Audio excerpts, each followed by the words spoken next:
Tonight on CFTK-TV, the 9-day festivity of Riverboat Days came to an end just last night. Team Canada wrapped up their 2-week performance during the Paris Olympics, and we'll get a look at BC fires so far this year as we approach the end of the summer. Northwest BC's only television news team. We are CFTK-TV News. Good evening, I'm Damian Smith, and thank you for joining us. Well, just as this past weekend was ending, the citizens of Terrace were able to see the northern lights late at night, but a bit before that, a different kind of illumination lit up the night sky. CFTK's Cale Maslin reports. Yesterday saw the Terrace Riverboat Days Festival celebration officially come to an end, and since a fireworks show was taken off at the table for an end-of-festival spectacle because of potential fire hazards, instead a show involving light-up drones in the night sky was how it was ended off this year. The show was put on by an Ontario company called North Star Drone Shows, and this show was just one of around 80 to 100 that they do yearly throughout all of Canada. But to be clear, the drones used for these shows are not the same as ones that would be in a store like Walmart. This drone is just used for a swarming drone, and it has light on it under the drone.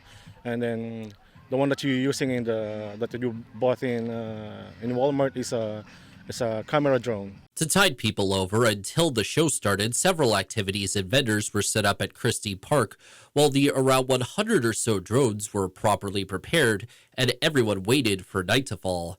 And at around 11 p.m., the show finally began and went off seemingly without any problems.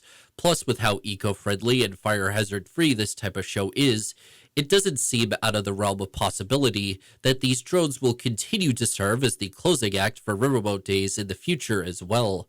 For CFTK-TV News, I'm Cale Maslin. Continuing on, Saturday saw a big milestone for the Terrace and Kitimat area as well, with the airport hitting the quarter-century mark. Changes are being made to the entry point for many who travel to the Northwest region. On Saturday, the Terrace and Kitimat Regional Airport celebrated its 25th anniversary, including a new place to eat on site with the grand opening of Chef's Global Fusion. With a growing population in the Terrace and Kitimat area, this may be just the beginning for the airport's expansion. And as usual for Riverboat Days, families from around the area came to this late morning festivity to enjoy fire truck rides, raffle tickets for free tickets on Air Canada and WestJet flights, face paintings, and bouncy castles. From Terrace, I'm Damian Smith. And for a sports update, the Paris Olympics wrapped up this weekend, and once again, Canada made its mark in a variety of different sports. Summer McIntosh, Andre DeGrasse, Ethan Katzberg are some of those making their mark for the nation. Here is Kirill Karamali with an Olympic medal recap. Canada made its mark in Paris with an explosion of medals by the end of it all. A couple of photo finishes in the final weekend, Katie Vincent dashing to gold in women's 200-meter canoe sprint, edging out the U.S. by 1/100th of a second. I think I just had the best race of my life. While 800-meter sprinter Marco Arop fell short of the gold with that exact margin. It was so close. I was just happy that I went out there and executed to the best of my abilities. Canada's final medal came at the Olympics' first ever breaking competition, where Vancouver's Phil Wizard defeated France on the dance floor to win gold. We are showcasing this for the very first time on the Olympic stage. A flashy finish, but the way Canada started the games, far from picture perfect. We were sitting in a circle in the hotel crying our eyes out. The women's soccer team embroiled in a controversy after a staff member was caught using a drone to spy on one of its opponents.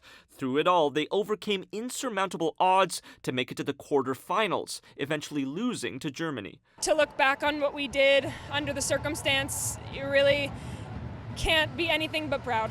Although soccer stole the spotlight early, Canada's most dominant performance came in the pool, these summer games led by one Summer McIntosh. I'm very ecstatic with my results here. The teenager notching a silver on day one, but it would be 3 straight wins that would cement McIntosh in the history books, becoming the first Canadian to win 3 gold medals in one Olympic Games.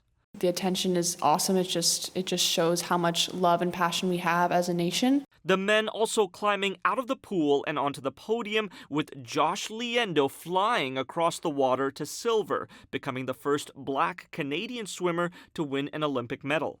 Canada's swimming success was to be expected. What wasn't, though, was the men's 4x100 relay team winning gold for the first time in nearly 30 years. An upset for the ages after sprinter Andre de Grasse fell short of qualifying in the individual events. It's a dream come true, man. It's a complete story. So, definitely it's something that we'll remember for the rest of our lives. Canada medaled in 15 different sports in Paris, and some came in events that have not been a strength for our country in the past.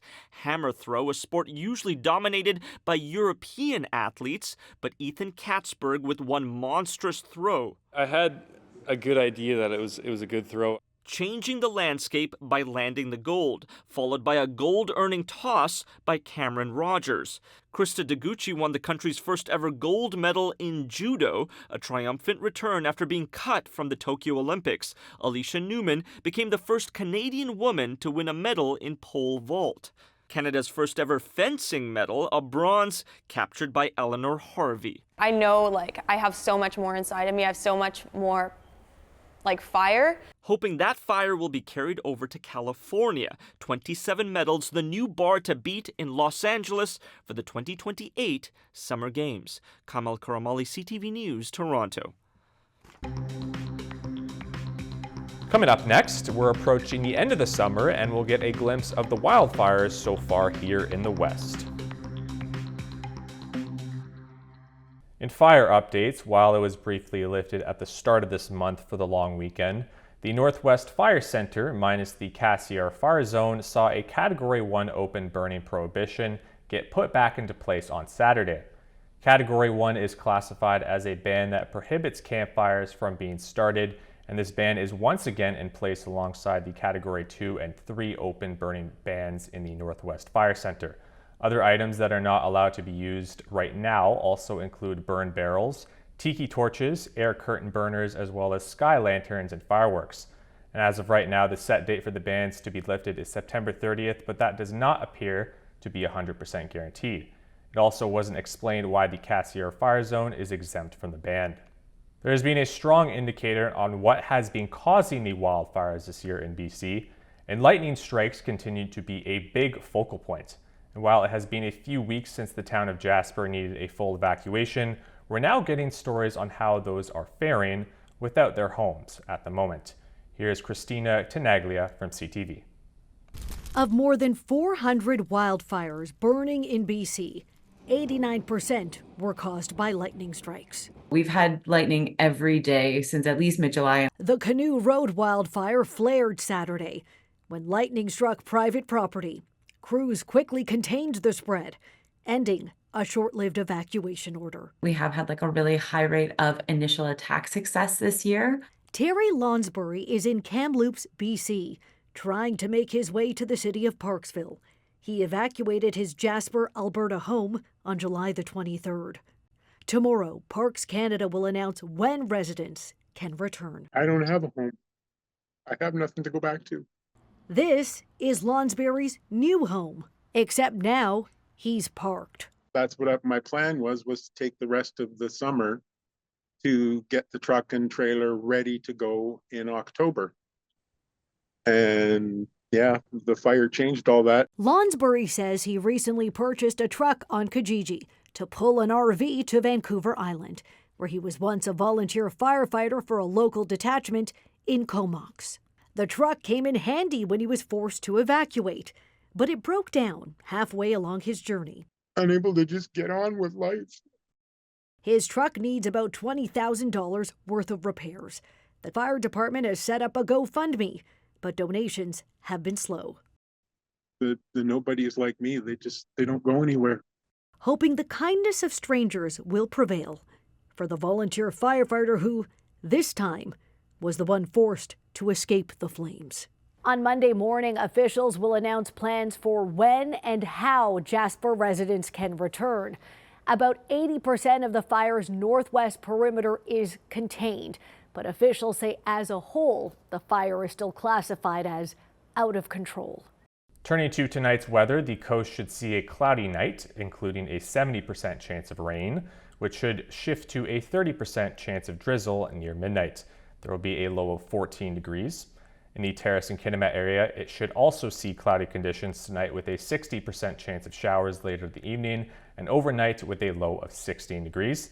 The Bulkley Valley and Lakes District will also see clouds with a 40% chance of showers overnight with some local smoke intact, and a low of 11 degrees will be the case. On the coast, you should see some rain tomorrow, followed by back and forth sun and clouds throughout the week. The high will be 19 degrees on Saturday, while the low will be 10 degrees on both Wednesday and Friday. The Terrace and Kitimat area will see maybe some rain tomorrow, followed by back and forth sun and clouds for the rest of the week. However, the area will not have a heat warning like last week, as the high will be 25 degrees on Saturday afternoon. A low of 9 degrees will be on Wednesday night, and in the Bulkley Valley and Lakes District, they have a 60% chance of showers tomorrow, and will have also back and forth sun and clouds. Again, the high will be on Saturday at 27 degrees, and the low will be on Thursday night at 8. Now let's take a look at our roads from around the Northwest region. Highway 16 sees pavement patching near the Terrace area. There's utility work and crack sealing near the Fraser Lake area, some mowing near Houston, and finally some construction and a smoke advisory on the northeast side of the province. Highway 37 has long-term maintenance near Dease Lake, and Highway 118 has bridge construction at Topley Landing. And this is what the roads were looking like around the Northwest region.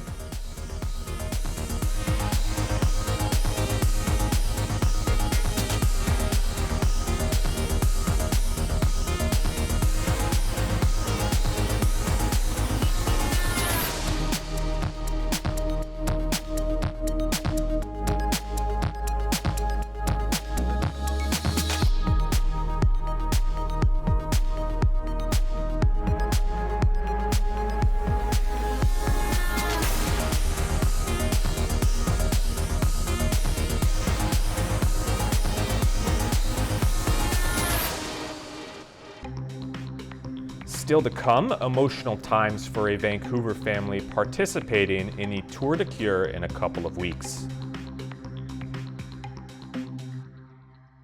Well, the Tour de Cure is weeks away down in the Lower Mainland, and for one family, the ride this time around hits much closer to home. Here is Kevin Chirac in Vancouver.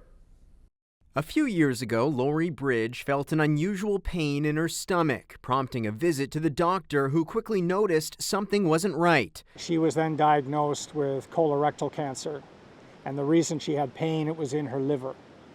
And so that made it stage 4. After an 18-month battle, Lori succumbed to the disease at just 27 years old.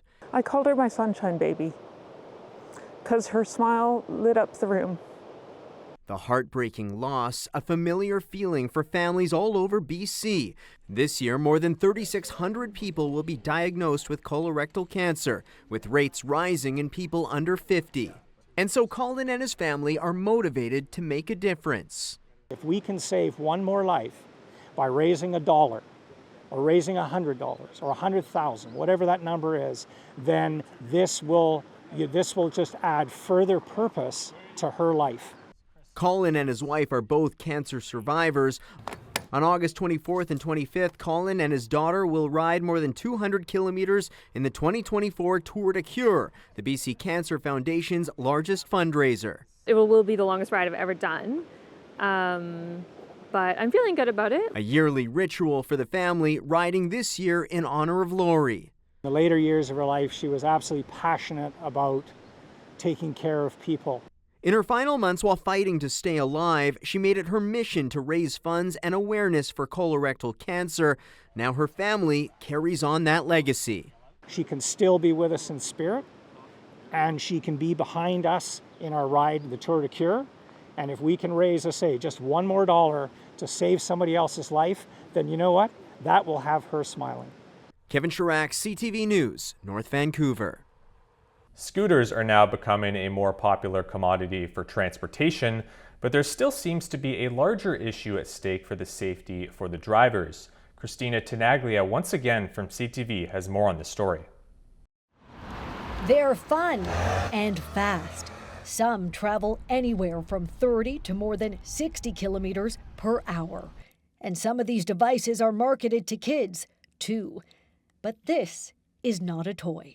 These can travel at a significant rate of speed. E-scooters, minimum age requirements and usage laws vary, but there is some guidance that is consistent from doctors across the country who are warning parents about the dangers of these electric vehicles. Children under the age of 16 should not actually be using these. The Hospital for Sick Children reports in June and July alone, doctors treated 16 injuries related to e-scooter use, compared to just 5 injuries over the same period last year. We're seeing that multiple body systems are being injured.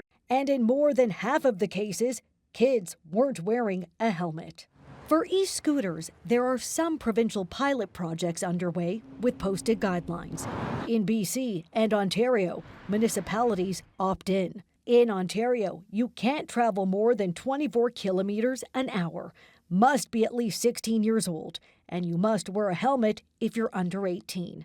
In Quebec, Montreal's Children's Hospital warning that in the past 5 years, about half of all injuries for e-scooters were in kids under the age of 14.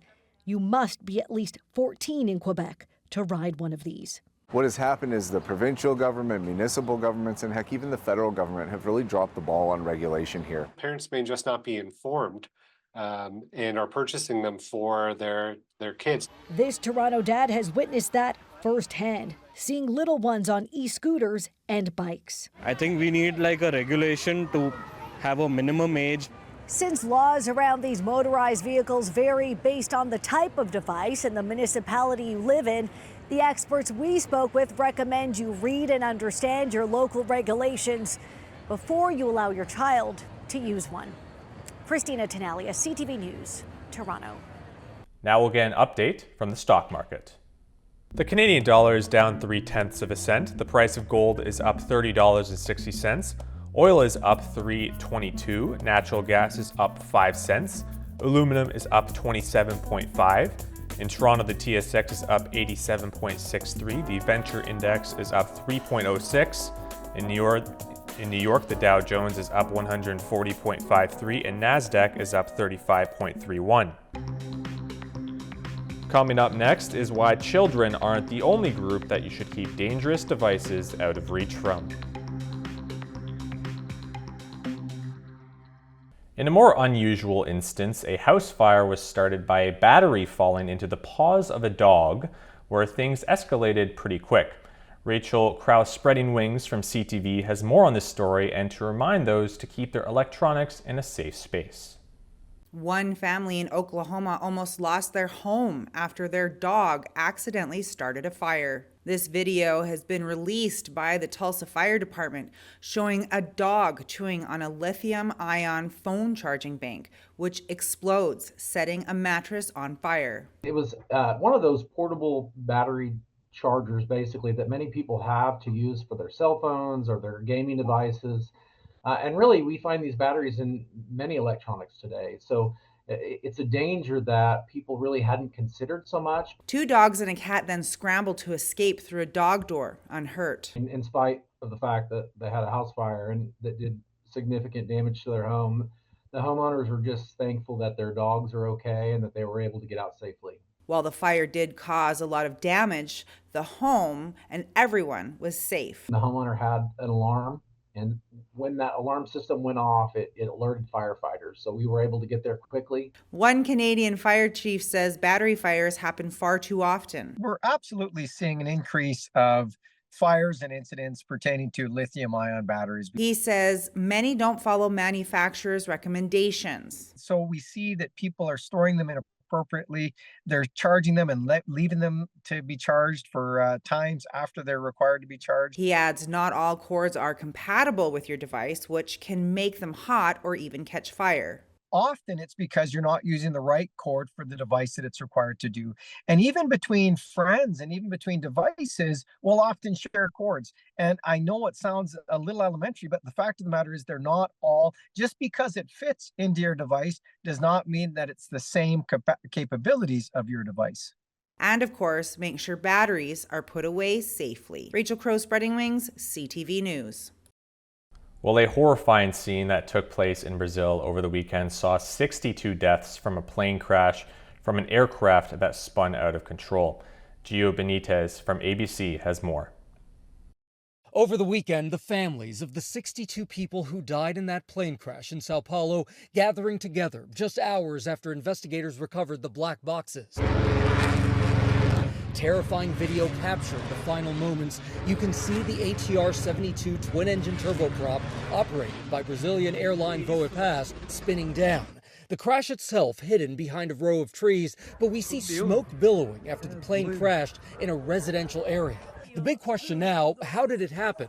In looking at the pictures of this airplane coming out of the sky, literally falling, even though it was turning a little bit, it was very clear to any pilot that that was a stall spin situation. And the question is, when did they get into it in terms of altitude, and why could they not get out of it? The plane itself was not that old. It flew about 14 years. Some experts wonder if ice could have built up on the wings. Brazilian officials had been warning of severe icing in the area.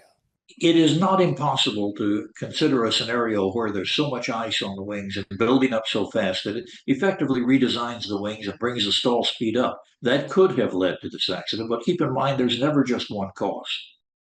Now we'll take a look at the presidential election with some updates on both the Harris and Trump administrations as they gear up for a debate in September. Here's an update from down south. The race for the White House fired up. In Las Vegas, Vice President Harris capping off a whirlwind of a week, crisscrossing the country with running mate and Minnesota Governor Tim Walz.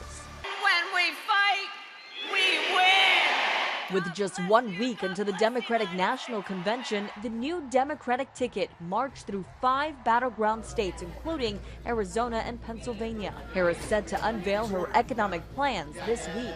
It'll be focused on the economy and what we need to do to bring down costs and also strengthen the economy overall. Harris strongly disagreeing with former President Trump's suggestion that presidents should get a say in the Federal Reserve's interest rate decisions.